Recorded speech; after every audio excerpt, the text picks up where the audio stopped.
특검이 김현태 전 707 특임단장에게 징역 18년을 구형했습니다. 군 사령관을 빼면 계엄 지휘관 중 가장 무거운 형량입니다. 국회 유리창을 깨고 들어간 김현태는 법정에서 반성 대신 비상계엄은 합법이라며 검사 실명까지 거론했습니다. 특검은 그를 폭력조직 행동대장에 빗댔습니다. 계엄 직후 눈물로 폭로하던 그가 지금은 부정선거를 외치는 극우의 얼굴이 됐습니다.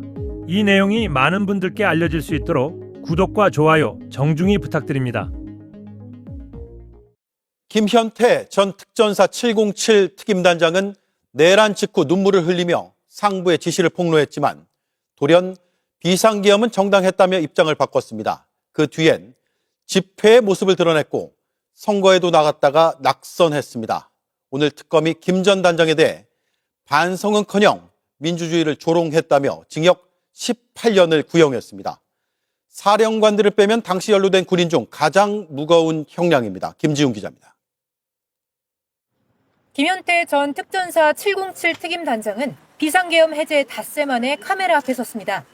상부 지시를 폭로하며 눈물을 흘렸습니다. 야, 국회의원들 끌어내는데 가능하겠냐? 이렇게 물어봤었습니다. 707 부대원들은 모두 피해자입니다. 하지만 윤석열 전 대통령의 탄핵 심판에서 말을 바꾸더니 거기에는 끌어내라와 국회의원 단은 없었습니다. 보수 집회 무대에 올라 비상계엄을 옹호했습니다. 지난달에는 국회의원 보궐선거에 출마했습니다. 계엄 당일로 돌아가면 어떻게 하겠냐는 질문에는 이렇게 답했습니다. 일단 옷을 좀 따뜻하게 입고 너무 추웠어. 본인의 내란 재판에선 정문만 봉쇄하려 했을 뿐이라고 주장했습니다. 특검은 김 전 단장에 대해 징역 18년을 구형했습니다. 군 사령관들을 빼면 당시 군인 중 가장 무겁습니다. 특검은 일말의 자성도 없이 사법기관과 동료를 비난하며 민주주의를 조롱했다며 가장 엄중한 형을 선고해달라고 밝혔습니다. 그리고 어떠한 무력도 헌법 위에 설 수 없다는 법치주의의 확고한 원칙을 선언하기 위해서라도 피고인 김현태에게 그 지위와 재책에 상응하는 가장 엄중한 형을 선고하여 주시기 바랍니다.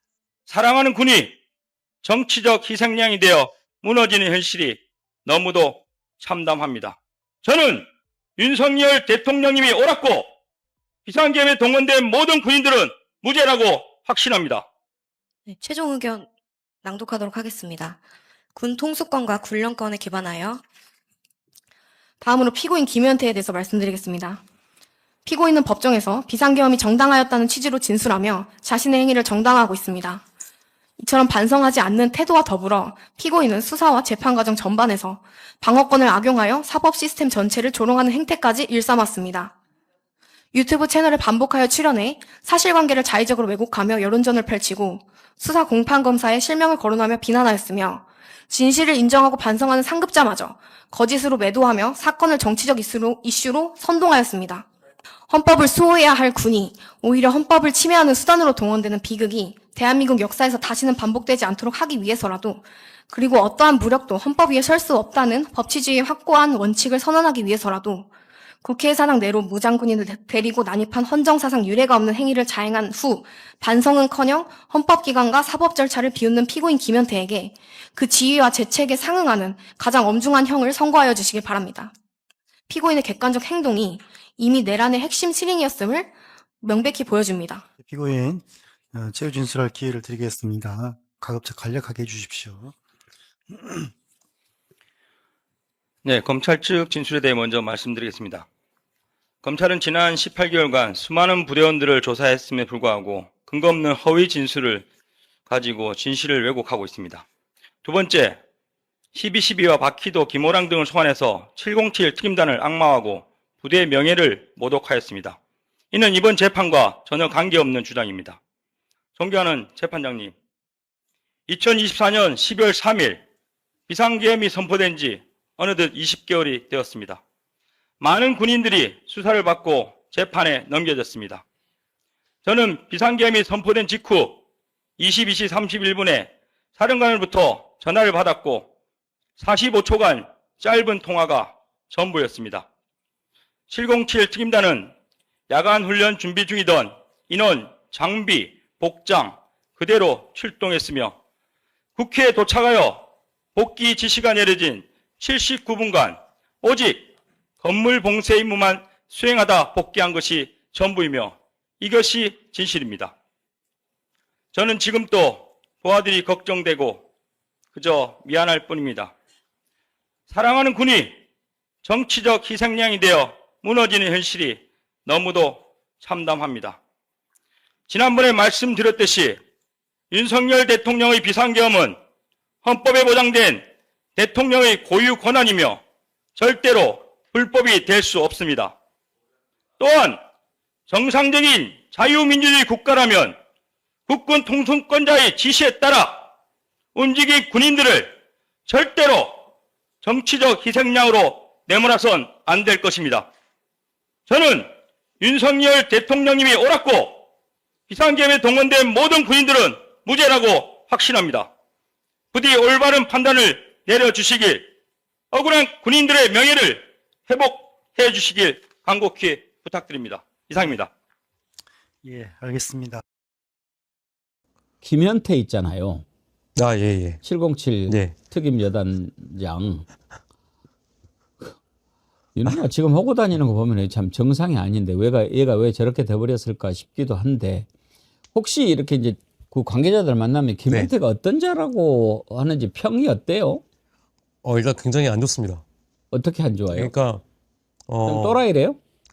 또라이라기보다는 어쨌든 기회주의자? 육사 출신이고 네. 기회주의자고 네. 그다음에 특전사에서 근무를 했을 때까지만 하더라도 되게 후배들을 잘 챙겨줬던 사람인 것 같다. 근데 잘 챙겨주는데 그럼 챙겨줬으면 그 후 이제 후임들이 자기를 어떻게 하느냐에 따라서 뒷담하고 약간 좀 이런 성격입니다. 그래서 평가가 갈립니다.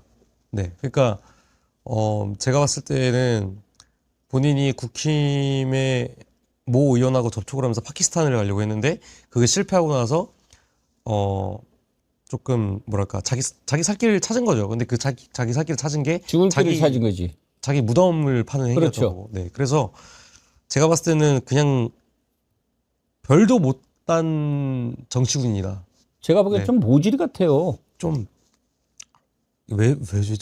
저는 좀 상식적으로 좀 이해가 안 갑니다. 네. 김현태를 겪어본 사람들한테 들은 얘기예요? 네.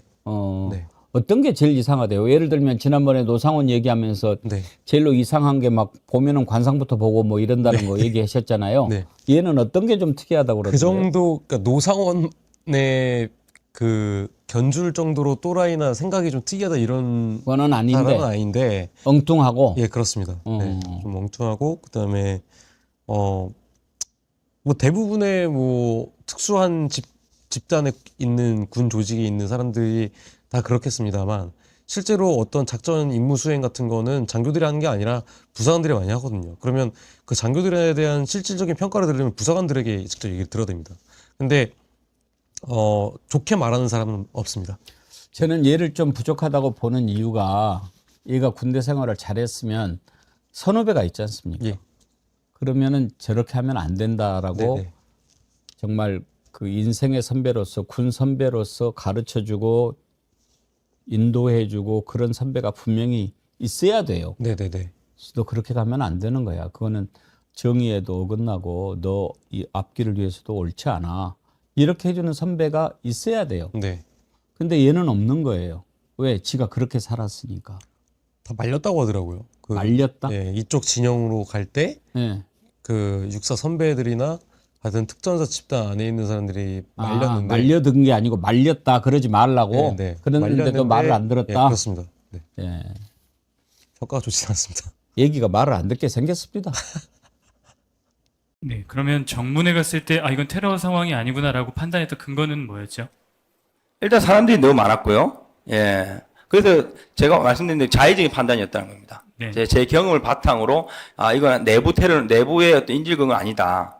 그러면 외부에 뭔가 위협이 있어야 되는데 이것도 지금 보니까 아닌 것 같다. 자의적으로 판단한 것이고요. 그래서 제가 봉쇄만 하고 봉쇄하다 보면 추가 지시가 있겠구나, 추가 정보가 오겠구나 이런 인식으로 이제 봉쇄를 하기 위해서 이제 시민들을 밀고 이제 정문을 이제 봉쇄하려고 했던 겁니다. 네, 그 상황을 보고 직관적으로 그런 판단이 들었다는 말씀이신가요? 네. 네, 이상입니다.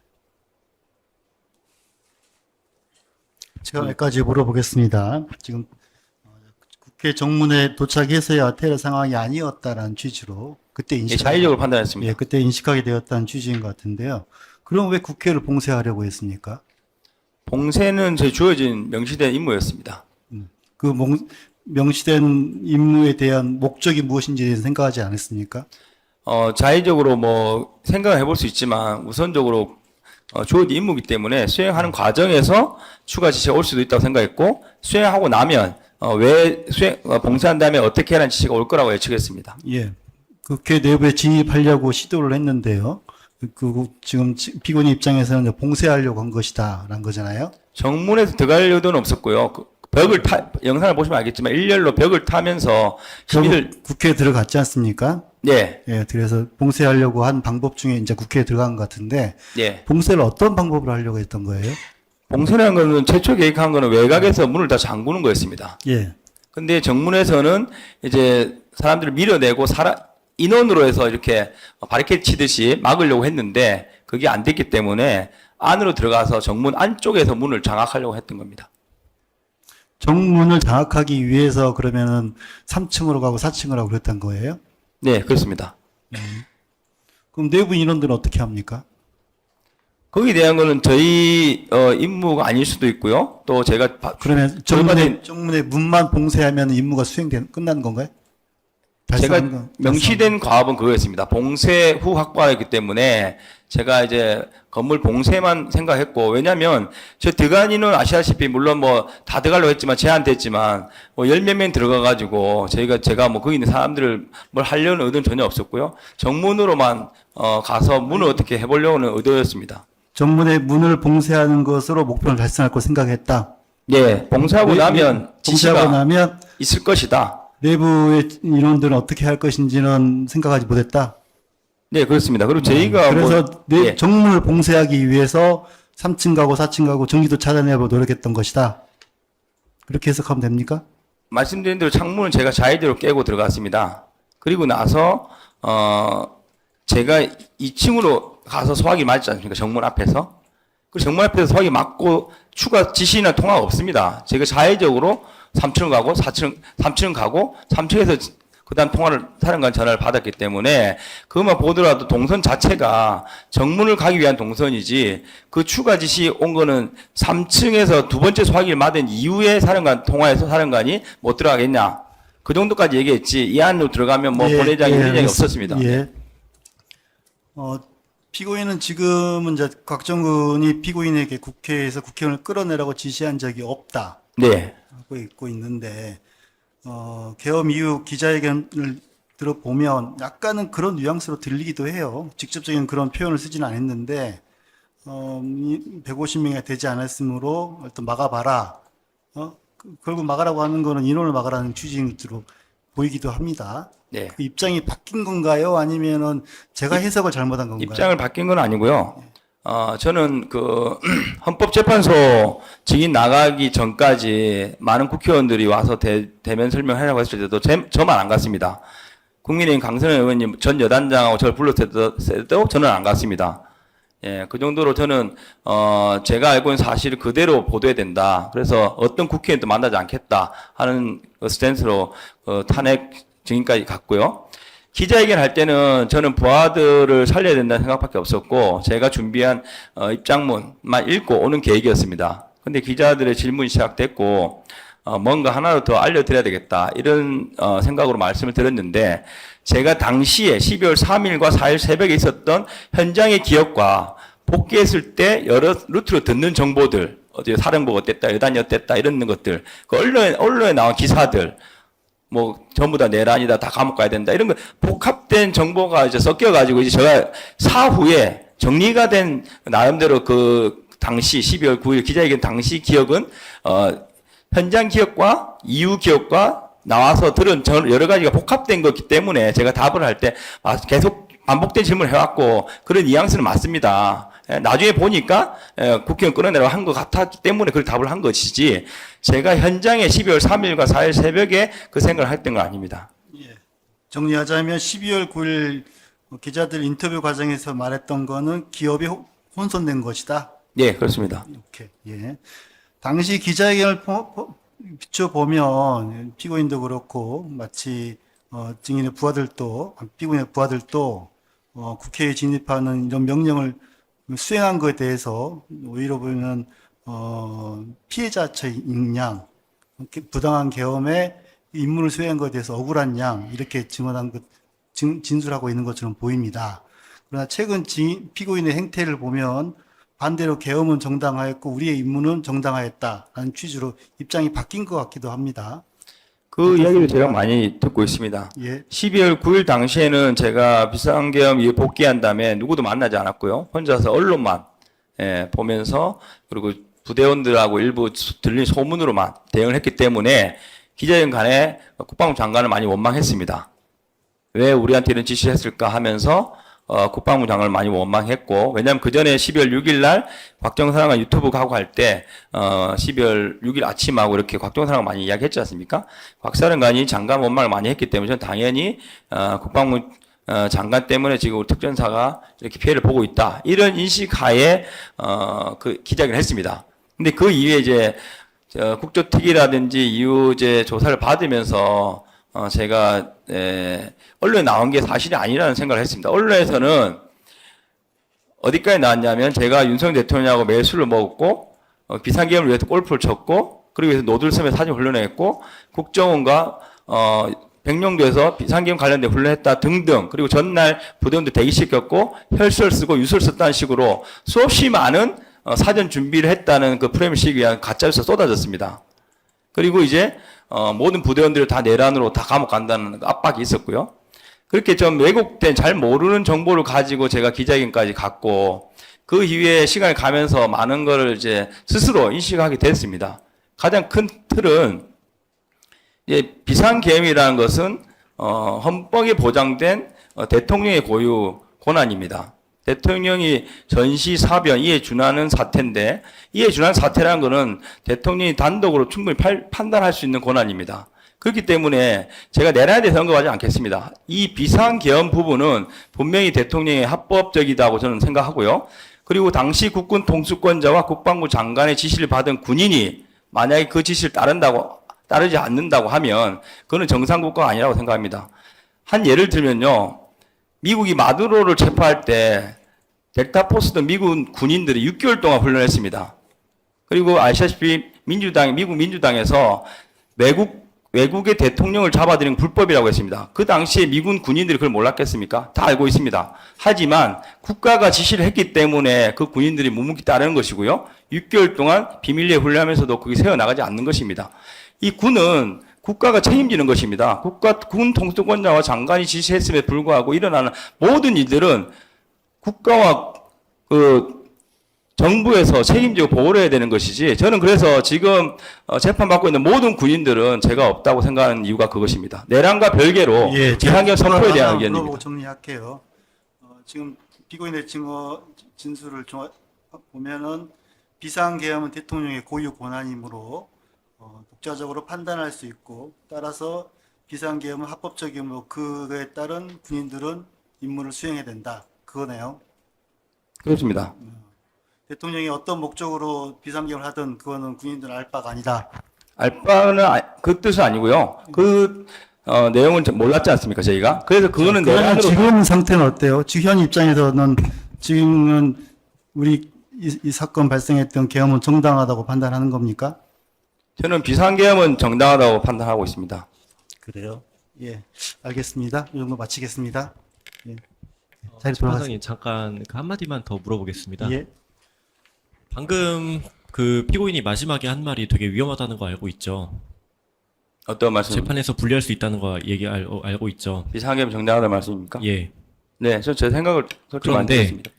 그 생각이 2024년 12월 3일 이후에 생긴 것이지, 그 당시에는 전혀 그런 생각이 없었고 그냥 단순히 군인으로서의 역할만 수행했던 것이 맞죠? 앞서 말씀드린 당시에는 전혀 상황인식이 없었습니다. 이거는 시간이 지나면서 제가 생각을 정리한 것입니다. 그리고 시간이 지나면서 생각이 정리한 거는 정리해서 지금 말할 수 있는 거는 행위시법주의, 즉 그 상황이 어떤 범죄가 일어났다고 하면은 그 범죄를 행했을 때의 고의라든가 아니면 위법성의 인식, 그리고 그 당시 사실관계를 바탕으로만 판단해야 되지, 그 이후에 사후적인 생각의 변형이라든가 이런 것들로 인해서 재판이 영향을 받지 않는다는 믿음 하에 얘기한 것이죠. 저는 그냥 제 솔직한 이야기를 하는 겁니다. 변호사님 말씀 뭐 예, 일리 있다고 알겠습니다. 생각하고요. 예, 예, 마치겠습니다. 예, 자리로 들어가셔도 되겠습니다. 김현태 피고인 측도 퇴정해도 될 것 같습니다. 자리에 있어도 그럼, 상관없고요. 예, 그럼 저희가 변론 분리 요청하고 퇴장하도록 하겠습니다. 예, 그러시죠. 차관님, 예, 왜 민주당에서 소집 요구 올 때 참석 안 해요? 어떤 말씀이신지 제가 지금 계엄 이후에 4차례 소집 요구, 아까 존경하는 위원장님께서 말씀하셨지만 4차례 소집 요구 중에 2차례가 불어대서 합의가 안 돼서 의사 진행만 발언만 하고 빠진 적이 있어요. 어? 민주당이 소집 요구하면 와야 되는 거 아니에요? 그리고 또 하나, 앞으로는 이런 식으로 하면 국방위 합의는 없는 겁니다. 전례를 남겨서는 안 된다고 봐요. 지금까지는 그래도 삐그덕삐그덕 거리긴 해도 합의에 의해서 모든 게 진행됐습니다. 그리고 김현태 단장 왜 참고인으로 부릅니까? 증인으로 불러야지. 위증의 죄를 벌할 수 없지 않습니까? 이거 판 깔아주는 거죠. 국정조사 특위도 있고 헌재도 있고 지금 검찰에서 수사도 진행 중에 있지 않습니까? 이건 말이 안 되는 거라 보여집니다. 그래서 지금 뭐 김현태 단장을 불러서 진술을 하게 한다고 해서 뭐가 바뀌는 게 있습니까? K1 기관단총 갖고 들어온 거, 5,900여 발 갖고 들어온 게 사실이 아니라고 밝혀집니까? 어찌됐든 지하 1층에서 단전 차단기 내린 건 사실 아닙니까? 바뀝니까? 지금 더구나 김현태 단장은 아까도 말씀드렸지만 증인도 아니고 참고인도 아닌 단순한 참석자에 불과합니다. 거짓된 진술을 한다고 하더라도 무슨 소용이 있겠습니까? 그리고 보십시오. 지난해 12월 9일 날 김현태 단장은 본인이 한 거를 다시 봐요. 뭐라고 했나? 본인이 울면서 한 얘기를 직접 본인이 시청하고 되새겨 봐요. 뭔 얘기를 했나? 그리고 10일 날 회유당했다는 날 바뀐 게 있습니까? 오히려 약화됐어요. 본인이 기자회견 한 것보다 더 약화됐어요. 회유를 했으면 바뀌는 게 있어야 되는 겁니다. 더 강력해져야 돼요. 총을 쏘라고 지시했다든지. 이게 회유죠. 근데 헌재에 가서 바뀝니다. 일부가. 그럼 그 사이에 누가 있었어요? 야당 간사로서 여야 간 합의 없이 1분 더 드리세요. 1분 더 드리세요. 야당 간사로서 여야 간 합의 없이 지금 이 회의를 진행한다면 그간 아까도 말씀드렸지만 그간 우리가 지켰던 합의의 정신은 깨지는 겁니다. 법안 소위도 마찬가지고 예산 소위도 마찬가지예요. 그럼 다수결에 의해서 가야죠. 에? 이건 국회 국방위의 권위를 스스로 무너뜨리는 거라고 생각합니다. 위원장님과 여당 위원님들께 현명한 판단을 요청드립니다. 이상입니다. 근데 김현태 이자는 뭡니까? 지금 파면됐다고 아무리 백제라 한다 손 치더라도 아니 세상에 내란이 조작이다 이런 얘기를 하고 다니지 않습니까? 그러니까 그거 어떻게 해야 됩니까? 아니 그러니까 참 답답한 것이 벌써 감옥에서 구속 수사를 받아야 그러니까요. 되는 인원인데 저렇게 내란 때 가장 돌격대장 한 거 아닙니까? 국회 창문을 깨고 들어와서 최정예 부대를 했고 실제 전기도 현장에도 껐고. 있었죠. 네, 전기도 껐고요. 전 단전까지 했었거든요. 그런 자가 실제 이렇게 거리를 할보하고 다니면서 그것도 극우 세력 전환길과 같이 내란이 조작이 됐다. 윤석열이가 위대한 결정을 뭐 했다.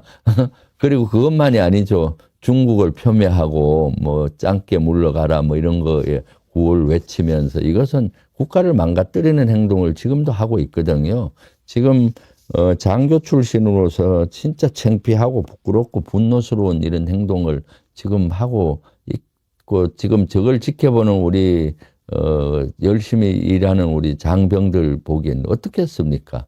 억장이 무너지는 거죠. 가뜩이나 계엄군 이런 것들로 명예가 실추됐는데 계엄군의 핵심이었던 녀석이 저렇게 활개치고 다니고 내란이 무슨 뭐 조작됐다느니 뭐 저런 말을 하고 다니고. 근데 왜 이제는 구속을 안 하죠? 네. 그러니까 지금 파면됐으면 군인 신분이 아닌 겁니까? 네, 민간 신분이죠. 그러면 빨리 이제 종합특검에서 빨리 구속 수사를 해야 된다고 봅니다. 네. 그러니까 군사법원에서 제가 봤을 때 아까도 얘기했지만은 내란 특검에 의존하지 말고 바로 했어야죠. 바로 해서 실제 구속하고 군사법정에 세웠어야죠. 애통 터집니다. 네네. 그런 것들이 초기에 조금 미숙했다 싶습니다. 네.